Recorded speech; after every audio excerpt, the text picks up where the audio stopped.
AshTheMan, and thank you so much for tuning in. So we are here to talk about Fire Force Episode 3, a new Flashpoint. Now before we go ahead and get started, don't forget to subscribe to the channel, hit that notification button, follow, like, leave a comment at the bottom. I would definitely appreciate it. So let's go ahead and definitely jump into this episode 3. Now episode 3 definitely shines in on what they call the fifth pillar. Now the fifth pillar is the Adelio burst person who's able to access, a certain particular type of power. Now in the last episode 2, we got the chance to see the first pillar at work, which showed being the fourth. I'm not sure if his brother the second or the third, but he's definitely a pillar, and this new chick Inca, she is the fifth pillar. Now the thing that is crazy about her is that she is able to kind of like predict when a fire is about to happen through sniffing it out and actually seeing these blurred white lines that appears. They'll let her know where is it going to go, how is it going to transpire, so she can either avoid or predict it. It's kind of like a really good support ability. Now if you get a chance to like really dive in and see the personality of her, she is kind of crazy because she will save somebody, but at the expense of taking their valuables. So like if you've seen in the episode, the old guy pretty much she predicted that a house fire was about to stop. Her and her two goonies, they put on a mask, and when she entered the house, she said, "I saved you, but I need to have all your valuables," and he pointed to her where like he kept his money at, and they went like a 20-20-60 rule to where she gets majority, they get 20%. But nevertheless, we got a chance to see this group go back in action in terms of trying to find her out, because they definitely let Show know that he is going to be received, like basically the next pillar is about to be born.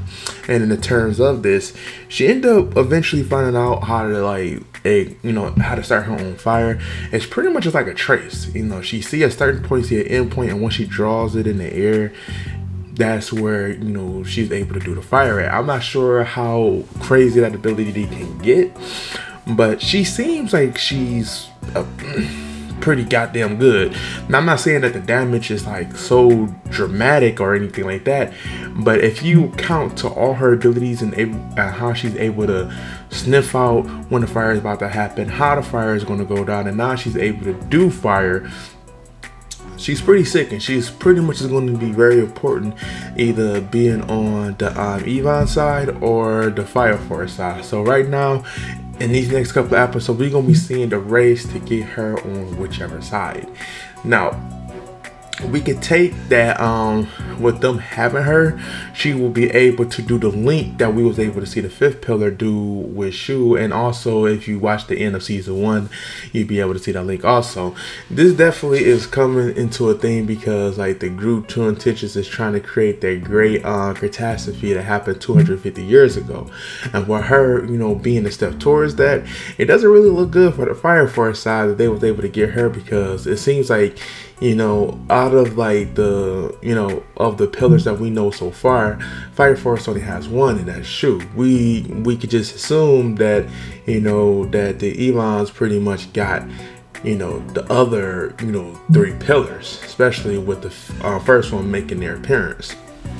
So overall, I think episode 3 definitely adds more insights on what's going on, on a story standpoint, and what's like the objective of the season.